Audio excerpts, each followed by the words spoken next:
Let's review area and volume. First of all, the integral always adds a dimension to something. So length, which is in one dimension, when I put the integral with it, gives us two dimensions, area. So area is the integral of length. Similarly, volume, which is three dimensions, is the integral of area.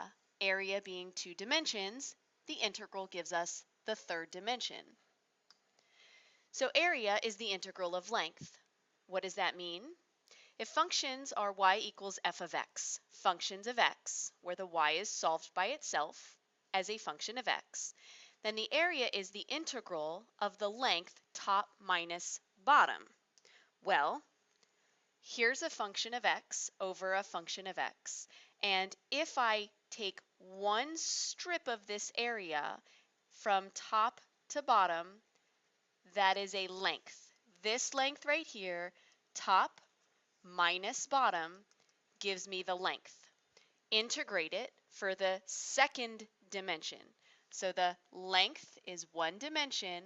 The integral adds one dimension to give us area, which is two dimensions.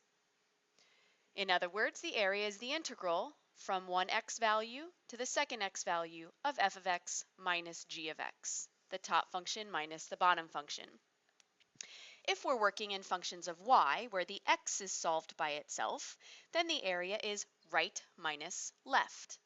Again, we're looking at the length from here to here of one little sliver of the area.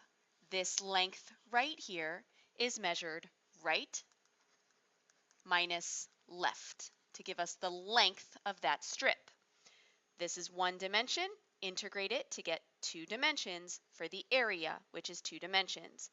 In other words, the integral from the first y value to the second y value of the region. So y sub 1 is down here, and y sub 2 is up here, of f of y minus g of y. So again, area, which is two dimensions, the integral adds one for volume that's in three dimensions.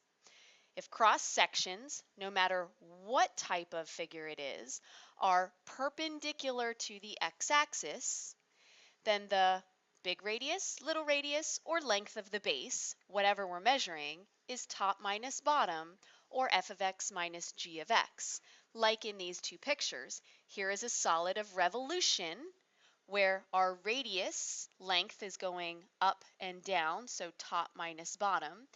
Here is a solid made by cross sections perpendicular to this horizontal axis, perpendicular to the x-axis. The length of the base goes top minus bottom. The volume is the integral of the area of that cross section. Now recall that the area could be a variety of things. If it's a solid of revolution, it's creating a circle because of the revolving. So a solid of revolution, revolving, creates a circle. The area is pi r squared. Or if it creates a circle that then has a hole in it, we have pi r squared for the big circle minus pi r squared for the inside circle or the hole. So this pi r squared is for the hole, the empty space. Other solids, the area could be base times height for the area of a rectangle. It could be b squared for a square. It could be 1/2 base times height for a triangle. It could be 1/2 pi radius, which is half of the length of the base, squared for a semicircle. But there are a lot of other things that cross section could be, a lot of other shapes. Let's take a look if cross sections are perpendicular to the y-axis. So the y-axis is a vertical axis. The cross section, maybe the circle, is perpendicular, so the circle goes right and left, so the radius goes right and left. To measure the radius or the length of the base, we use right minus left, or f of y minus g of y. For a solid of revolution, it looks like this. For other solids, here's the length of the base from right to left when the cross sections are perpendicular to a vertical axis, such as a y-axis. So remember, volume is the integral of the area of one of the slices, and area is the integral of the length of one of the strips in the area. I hope this helped. Now let's practice some AP questions.